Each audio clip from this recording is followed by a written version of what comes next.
Listen to me closely, grab a cup of coffee, sit back, and let's have a brutally honest conversation about what is actually happening behind the curtain with XRP right now. Forget the flashing red lights on your trading app, forget the panicked Twitter spaces, and definitely forget that a 140 price tag you keep staring at on your screen.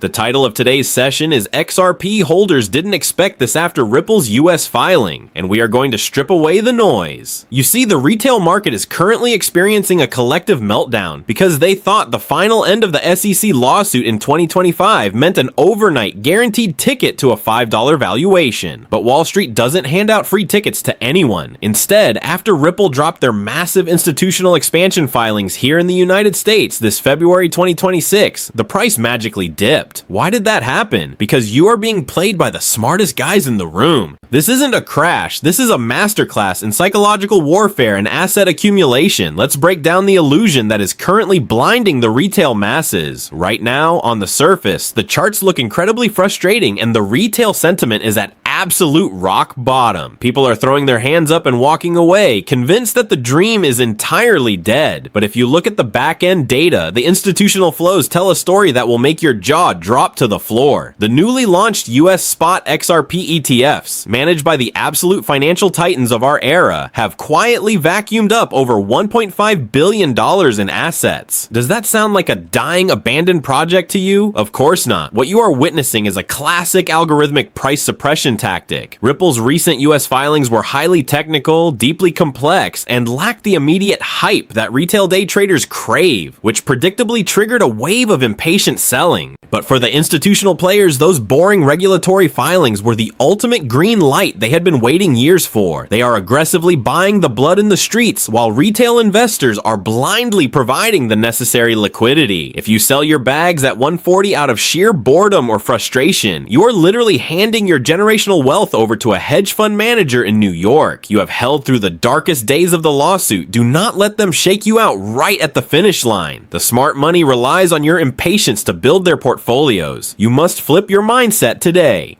Now let's dive deeper into the mechanics of this accumulation phase, because understanding the how is just as important as understanding the why. You need to wrap your head around the massive disconnect between the spot price of XRP and the actual capital flowing into the ecosystem. As I mentioned, the US spot XRP ETFs have crossed that massive $1.5 billion threshold. This isn't speculative retail money. This is sticky long-term capital from pension funds, family offices, and wealth managers who allocate based on 5 to 10 year time horizons. They do not care about a 10-cent drop on a Tuesday afternoon. However, to acquire billions of dollars worth of a digital asset without sending the price to the moon prematurely, these financial institutions employ highly sophisticated algorithmic suppression strategies. They are aggressively shorting the perpetual futures markets. By creating intense downward pressure on the paper price of XRP, they deliberately trigger the stop-loss orders of over-leveraged retail traders. When those retail traders are forcibly liquidated, they are essentially forced to sell their XRP at a steep discount. The institutions then swoop in and buy up that physical spot XRP over the counter to fill their ETF vaults. This is exactly what happened following the release of Ripple's US institutional filings. The filing was a massive structural win, outlining Ripple's regulatory compliance and infrastructure expansion for 2026. But because it didn't announce a magical overnight partnership that pumps the price, the retail crowd dumped.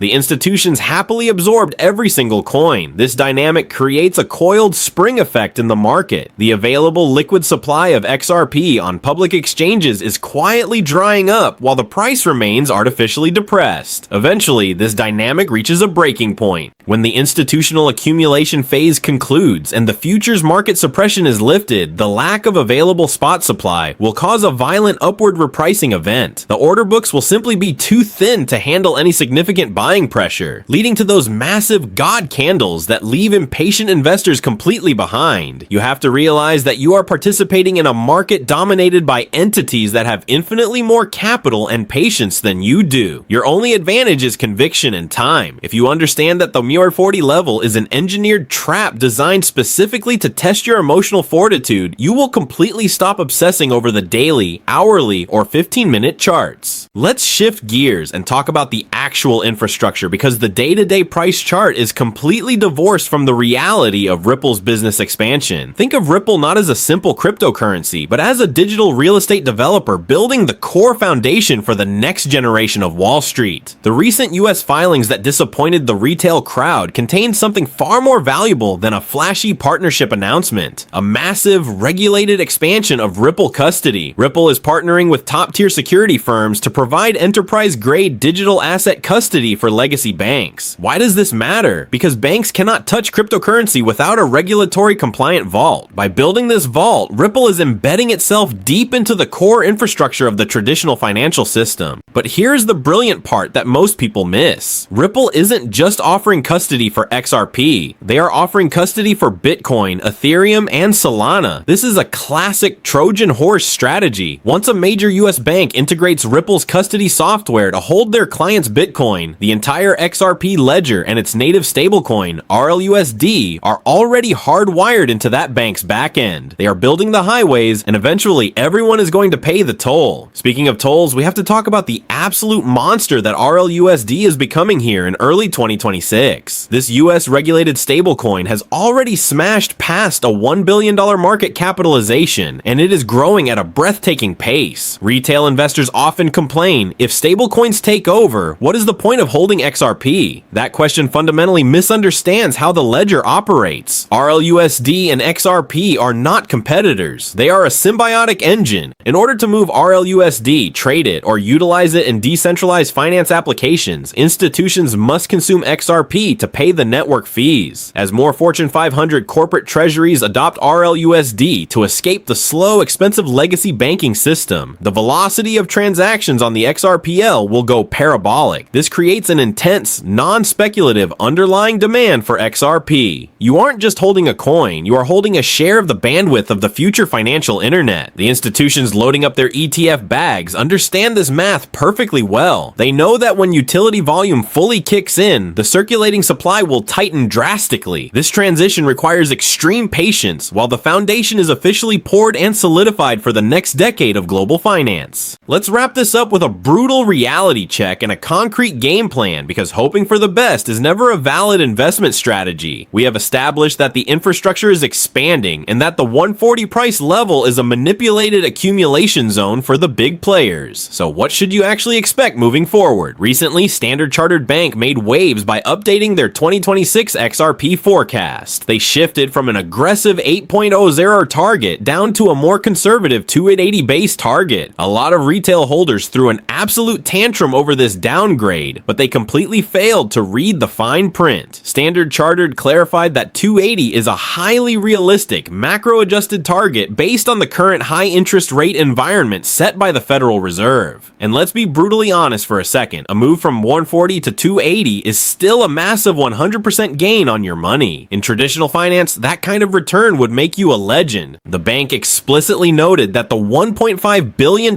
flowing into the XRP ETFs is building a concrete floor under the asset, materially tightening the available supply. If the macroeconomic winds shift and global liquidity increases, that 8.00 bull case scenario is still very much on the table, but we have to operate in the world of probabilities, not just possibilities. This brings us to your personal exit strategy. If you are blindly holding your bag hoping to wake up a millionaire tomorrow, you are setting yourself up for emotional heartbreak. You need a system that removes emotion from the equation entirely. I personally employ the thirds rule. When the price reclaims the previous all-time high of around 384, I will confidently sell 1/3 of my position. This single move recovers my initial capital and secures an undeniable profit, taking the stress completely off the table. From there, I let the second third ride toward that $7,000 to $8,000 institutional target. That is the chunk of money designed to pay off mortgages and create true financial freedom. The final third, that is the moon bag. You lock that away in cold storage for the next decade. If XRP truly becomes the underlying settlement layer for a tokenized global economy, that long-term stash could reach valuations that sound absolutely crazy today. Stop letting the daily market noise dictate your mental health. The US regulatory filings were not a disappointment. They were the blueprint for massive institutional adoption. Secure your crypto offline, stay incredibly vigilant against the endless wave of phishing scams, and completely trust your research. Stay stay focused, stay disciplined, and I will see you on the moon.